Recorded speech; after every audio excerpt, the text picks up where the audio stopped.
Les divorces et les ruptures amoureuses représentent un problème de santé publique qu'il faudrait prendre en considération. Mais je dirais un fléau carrément.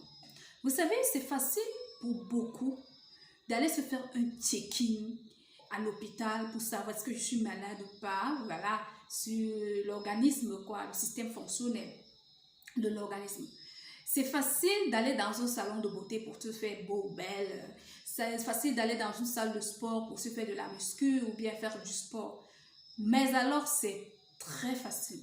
Mais une chose que beaucoup de gens négligent, c'est les douleurs émotionnelles. Un système que beaucoup d'Africains négligent, c'est bel et bien le système émotionnel. Mais je vais vous choquer aujourd'hui en fait. Le système émotionnel a augmenté l'ignorance, voilà, l'ignorance de l'usage du système émotionnel, l'ignorance sur l'entretien du système émotionnel a augmenté le taux de mortalité et de létalité en Afrique. Allez-y voir les données sur Google, vous allez vous rendre compte que d'ici 2045, j'avais même présenté certaines données comme ça sur une de mes publications, le taux de létalité en ce qui concerne le diabète, l'hypertension, je précise que létalité ici, il s'agit de la maladie, va augmenter drastiquement. Et pourquoi? Mais à cause d'une mauvaise stabilité émotionnelle. L'une des causes fondamentales donc qui plombe, qui tue, qui déstabilise le système émotionnel, c'est bel et bien les divorces, les ruptures amoureuses. Pourquoi est-ce que je fais cette vidéo? En fait, c'est pour attirer votre attention, la prise de conscience. C'est pour minimiser le taux de dépression qui est en train de prendre de l'ampleur dans la société. J'ai toujours dit que lorsque vous voyez un problème chez le voisin, ne pensez pas que vous êtes à l'abri en fait. C'est pas possible, ne pensez pas que vous êtes à l'abri. Si ce n'est vous, ça peut être un jour votre enfant. Autant mieux avoir des recherches, faire des recherches sur la question et vous préserver. Ok? Alors, première chose, je vais vous dire ici, c'est que lorsque vous vous mettez avec quelqu'un, vous avez décidé d'aimer cette personne. Vous avez décidé de faire votre vie avec cette personne. Et du jour au lendemain, vous vous séparez pour une raison ou une autre. Vous avez l'impression qu'on a tué une partie de vous. Parce que les relations se passent au niveau émotionnel. On s'attache aux gens via des émotions. On ne va pas trop entrer vraiment en profondeur là-dessus. Si vous êtes vraiment, ce sujet vous intéresse, mettez en bas de cette vidéo live en fait. Live, comme ça on va faire un live là-dessus pour être un peu plus long. Lorsque vous vous mariez avec quelqu'un, ou alors vous mettez en relation avec quelqu'un, en fait, c'est vos émotions qui se marient. Et vous savez très bien à quel point le lien émotionnel est tellement fort. Au point où lorsque vous vous séparez, c'est comme s'il y avait eu une déchirure en fait. Dans les recherches que j'ai eu à faire, je me suis rendu compte pourquoi, en fait, j'ai compris pourquoi on fait un traitement au niveau des liens d'âme en fait. Les liens d'âme qui représentent toutes les personnes que vous avez réussi à aimer et peut-être vous vous êtes séparés physiquement mais que vous les traînez encore émotionnellement. Ok? Alors, revenons maintenant au niveau des ruptures amoureuses ou de divorce comme je vous l'ai si bien expliqué. Comment surmonter cela? Je ne peux pas entrer dans le vif de ce sujet sans vous faire comprendre que ne banalisez pas les douleurs émotionnelles parce que nous sommes dans ce contexte n'est-ce pas, africain qui considère encore les ruptures émotionnelles parfois comme des troubles spirituels, un peu comme des gens qui sont habités par des démons. Je vous expliquerai ça plus tard. Qui considèrent encore que ben voilà, c'est gérable depuis la traite négrière, on va vous dire supporter, on va te dire tu es la première femme à avoir divorcé, on va te dire Dieu est au contrôle, on va te faire des prières de délivrance, on va te dire ben, remarie-toi et puis ça va aller. Je suis désolée, ça ne se passe pas comme ça. Et ce qui est marrant, c'est que quand vous n'avez pas encore traité une rupture amoureuse efficacement, vous traînez ce mal dans tout ce que vous faites. Les conséquences sont telles que ça avale vos projets, ça avale vos rêves, ça avale votre santé physique, mais ça peut même anticiper, n'est-ce pas, votre mort. Je le dis, je le sais parce que Je me rappelle, en tant qu'infirmière, on a reçu à l'hôpital comme ça une dame qui a pris du poison à cause d'une rupture amoureuse. Je connais des gens qui ont développé de l'hypertension, du diabète à cause des ruptures amoureuses ou bien d'un divorce. Je connais des gens qui traînent aujourd'hui des paralysies des membres inférieurs, surtout, n'est-ce pas, à cause d'une rupture amoureuse ou d'un divorce. Donc, ce que je suis en train de vous dire là, c'est quelque chose que je prends la peine de côtoyer au quotidien. C'est quelque chose que en tant que coach déjà, et en tant que personne très passionnée par le système émotionnel. Alright? La première chose que je vais vous dire ici, lorsque vous êtes passé par une rupture amoureuse, c'est n'essayez pas d'entrer dans une nouvelle relation avant d'avoir traité ce mal. Et si jamais vous vous êtes retrouvé dans une nouvelle relation, eh bien, écoutez juste cette vidéo jusqu'à la fin. Ça va certainement vous aider parce que parfois vous êtes dans une nouvelle relation, mais vous êtes déconnecté à votre nouveau conjoint ou à votre nouveau conjoint, à votre nouvelle conjointe émotionnellement. Vous êtes là, vous cohabitez, mais en fait, vous n'êtes pas ensemble, en fait. Ok, c'est ça. Première chose, il faut déjà comprendre donc les raisons pour lesquelles vous vous êtes mis ensemble avec votre ex en fait. Qu'est-ce qui vous a motivé à aller vers lui? Quelle était la vision? Est-ce que vous êtes allé vers lui parce qu'il avait beaucoup d'argent? Parce que vous êtes dit que c'est lui qui va vous sortir d'une situation financière précaire? Est-ce que vous y êtes allé parce que c'était voilà, un coup de foudre? Il faut le déterminer. Pourquoi vous devez le déterminer? Parce que ça vous permet de comprendre pourquoi la rupture est arrivée. Lorsque les bases sont faussées, lorsque la fondation d'une maison est faussée, clairement c'est une maison qui ne va pas tenir sur le long terme. Et c'est pareil pour une relation, ok? Deuxième chose que j'aimerais que vous essayiez de voir en fait, c'est quel était, n'est-ce pas, ou quels sont vos antécédents familiaux par rapport aux ruptures amoureuses ou au divorce? Est-ce que vos parents ont déjà divorcé? Est-ce que vous avez cette répétition de divorce dans vos familles? Est-ce que votre maman, quel a été son record en ce qui concerne les ruptures amoureuses? Parce que les antécédents, il faut savoir que nous subissons toujours une transmission des caractères, en fait, même la génétique le dit, il y a la transmission des caractères et génétique. Et au-delà de la transmission des caractères génétiques, l'enfant, la personnalité de l'enfant, selon le psychologue, est bâtie entre 0 et 7 ans. Donc, lorsque vous avez vécu avec vos parents entre 0 et 7 ans et que vous avez vu vos parents divorcer, ou alors vous êtes passé de foyer en foyer à cause des ruptures amoureuses, parce qu'il y en a qui ne naissent pas dans un foyer père-mère normal en fait. Vous êtes susceptible de reproduire le même modèle parce que pour votre cerveau, c'est ce qui est normal, ok? Donc, troisième élément ici, il faut savoir, est-ce que vous-même déjà, vous avez déjà eu à traiter vos blessures émotionnelles du passé? Ou alors celui avec qui vous êtes mis, a-t-elle déjà ou a-t-il déjà eu à traiter ces blessures émotionnelles? Parce que les blessures émotionnelles sont les étrangers qui vont toujours se mettre entre vous et les autres. Vous allez beau vouloir chercher la paix, le message qui sera transmis à l'autre, c'est vos blessures émotionnelles, c'est vos cassures en fait. Et c'est comme ça que ça vous éloigne, n'est-ce pas? Bref, ça crée un réel fossé dans votre couple, ok? Vous devez aussi savoir, n'est-ce pas, est-ce que... Donc, si vraiment le sujet vous intéresse, n'hésitez vraiment pas à mettre live sous les commentaires afin que je puisse véritablement faire un live là-dessus carrément. D'accord? J'insiste parce que c'est un vaste sujet.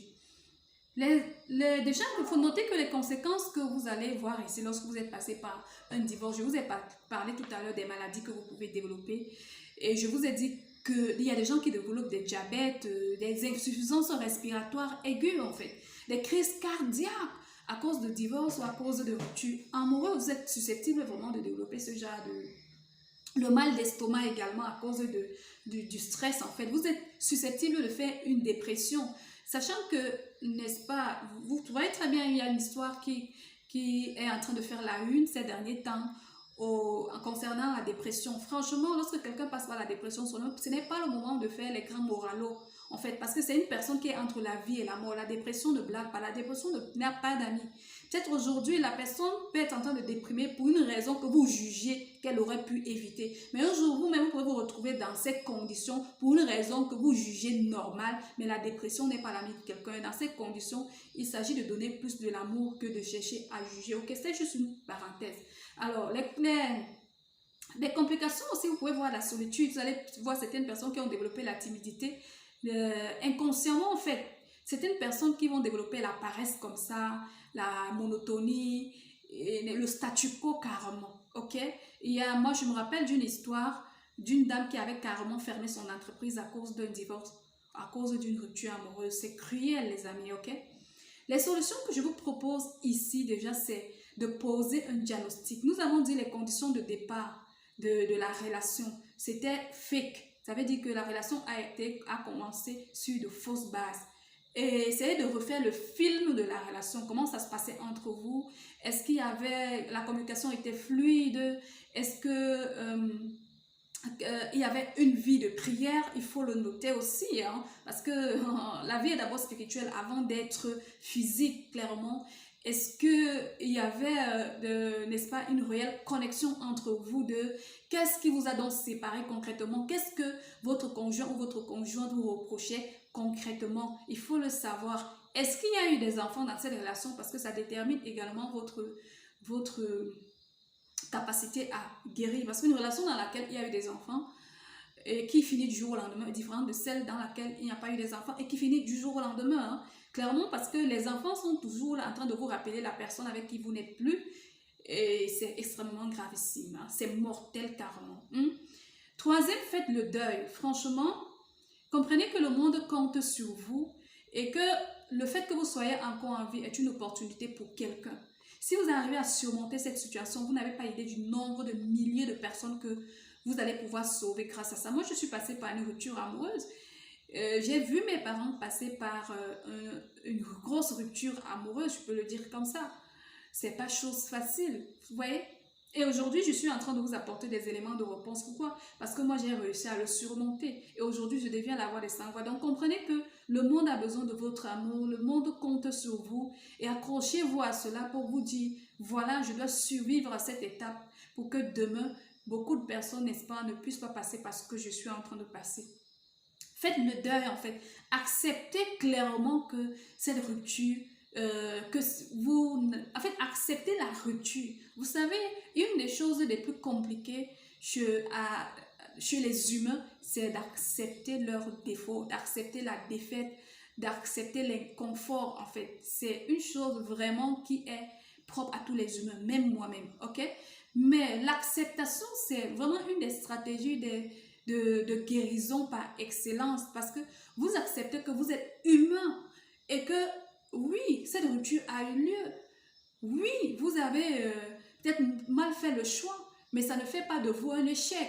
Oui, peut-être cette relation n'a pas pu aboutir, mais ça ne fait pas de vous une nulle en fait. Ça ne fait pas de vous une personne qu'on doit jeter, qu'on doit tuer. Ça ne fait pas de vous une personne qu'on doit abandonner. Ça ne fait pas de vous un légume. Non, c'est juste une étape de la vie.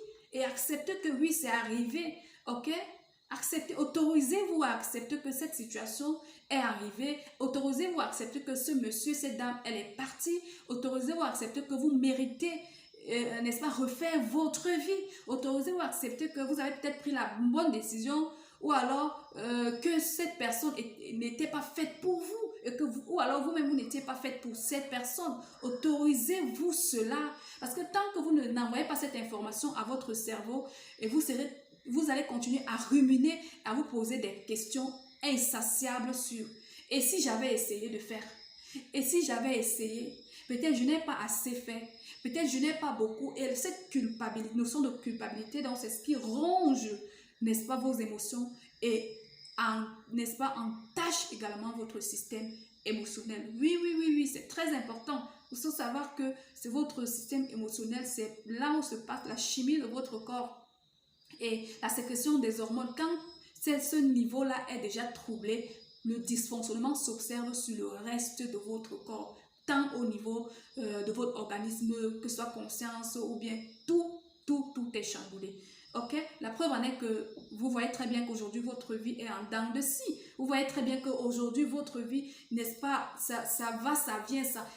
En fait, vous avez parfois même des pensées de suicide. Pourquoi? Parce qu'à l'intérieur, ça va mal. Ok?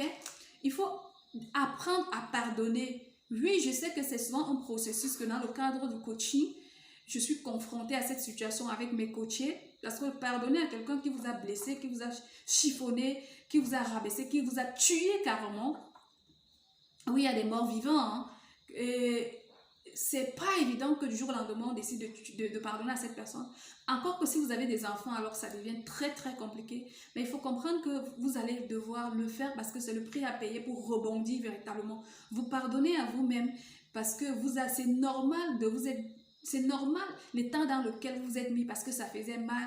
C'est normal en fait. Même si vous avez été la femme la plus mauvaise ou l'homme le plus mauvais dans ce foyer, c'est normal qu'après la rupture, vous soyez en train de culpabiliser, que vous soyez triste, que vous soyez en colère, que vous posez des questions sur mille et une choses. Eh bien, c'est normal.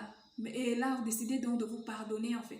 De vous pardonner cela. Pardonnez également à votre bourreau. Pardonnez à votre bourreau. Ok?